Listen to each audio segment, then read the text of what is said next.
Not sure if this will help anybody, but this is a Perkins 4108, and my injector is leaking oil like so many others do, so I got to figure out how to take this thing apart.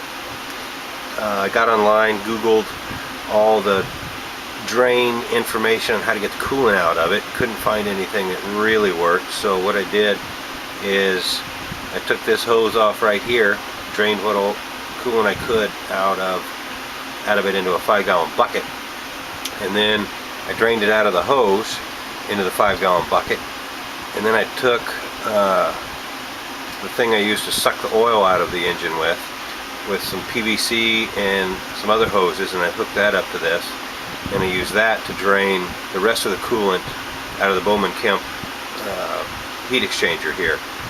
And then I took this off, this rubber fitting off, and then I took the rubber fittings off here, and no coolant came out. So far, I'm doing all right. All right, so a couple more things came off. This has antifreeze in it, so I just put a bucket up next to it, run another hose, little hose to it, and drained it into a 5-gallon bucket. And then I was able to get the rear rubber thing off of the heat exchanger back there, and then as I did that, it slid out. I thought, oh, I'm learning new stuff. So I pushed it in, and I was able to pull it completely out. And so I Googled this, and they said that run an 1/8" hose or bit or something down there, being very careful not to damage it. Mine actually looks pretty clean. I got a little goobers in it, but we'll take care of that while it's out. And we're in Texas, Corpus Christi, Texas, and it is 95 degrees outside and probably 100% humidity. But you know what? I got central air. So it's nice. Central air and a Warsteiner. Things are going well. Alright, so the next thing I got to get off is the exhaust. There's 4 bolts on here, so it looks like I got a little exhaust leak too. So I'll be working on that next. Well, I got one bolt loose. Then I had to cut the heat tape off in order to get to the rest of them, and then stuff started falling out. So there's a ton of rust on this thing, and I'm wondering if this thing is leaking and I need to get a new one. I guess we're gonna find out here shortly. Bear with me. I don't know if anybody's got a better way of doing this, but it's a 9/16 stud, or it's a 9/16 nut on a stud, and the stud's coming out, and them damn things are tight. So the only way I can get enough leverage in this little bitty space is to put 2 crescent wrenches together and then crank the crap out of them, and then they come out. Here's a little thing I just figured out. You put a towel on the engine, you don't get oil and cuts all over your belly. The other thing I just discovered is that if you run your macerator hose right up next to the exhaust, it melts and gets a big freaking hole in it. So luckily we haven't run the macerator yet, except when we were way out in the Gulf. But fix one thing, break 2, fix 2 more, something like that. Is that how that goes? Well, I just had to take a break, have another beer, get online, because I cannot get to that freaking nut or the other one.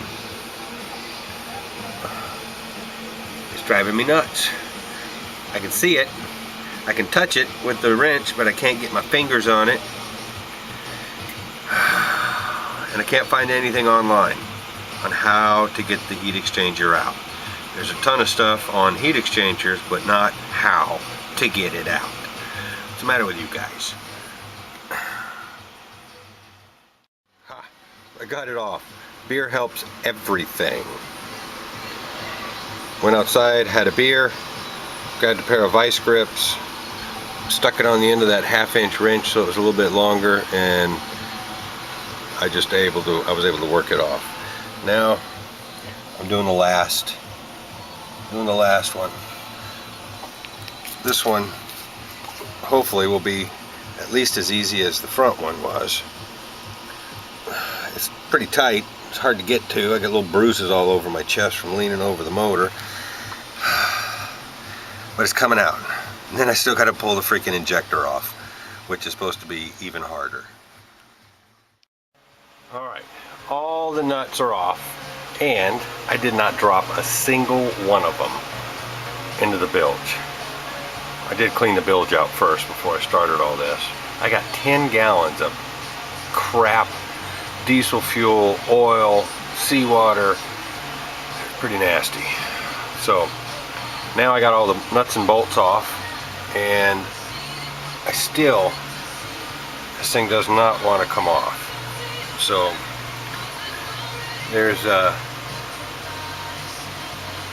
that's where the exhaust comes out, way back there. That was still tight. I can't get that off, but all the nuts and bolts are off of it. So I think a few taps and we'll see what happens. Alright, now I know you're probably not supposed to do this, but I don't know how the hell else to do it.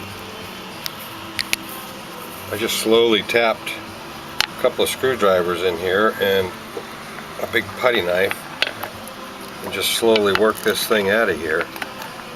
Just tapping it on the front, tapping it on the back, and it's finally coming apart. You see what's coming apart here? Let's see if we can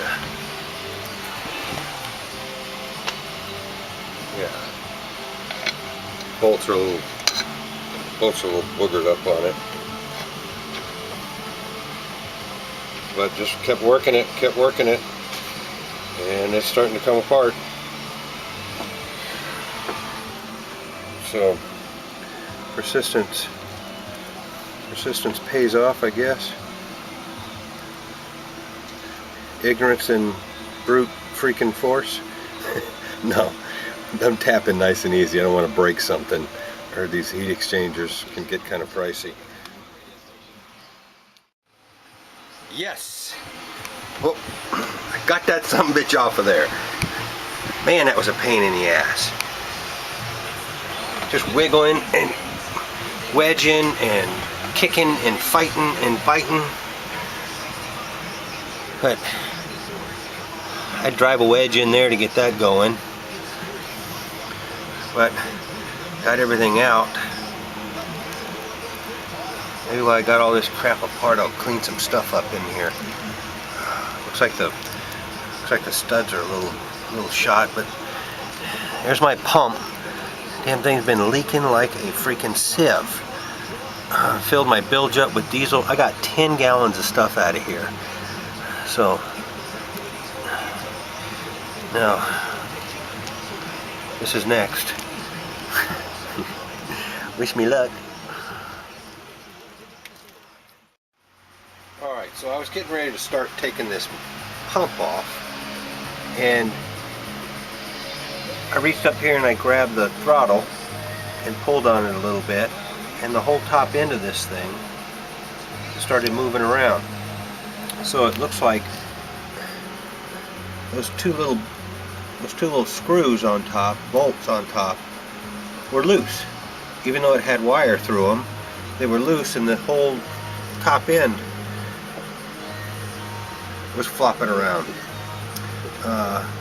So I cut the wire, tightened it back up, hoping that will fix it. But the only way to know for sure is to put this big freaking heat exchanger back on, which I have now thoroughly taken apart and broken all the gaskets. So I guess I'll be getting new gaskets, and then I will put all of this stuff back together and see what happens. So let me see if I can get a good picture of it. So this little screw right here, or this bolt and this bolt right here, it's a 12 point both of these were loose. So as soon as I tightened it up, this whole assembly right here quit moving around. So I'm hoping that that's it. And I don't have to take this whole damn thing apart, reprime the engine, and send it off to get rebuilt. That would be nice. And I learned more about the boat today.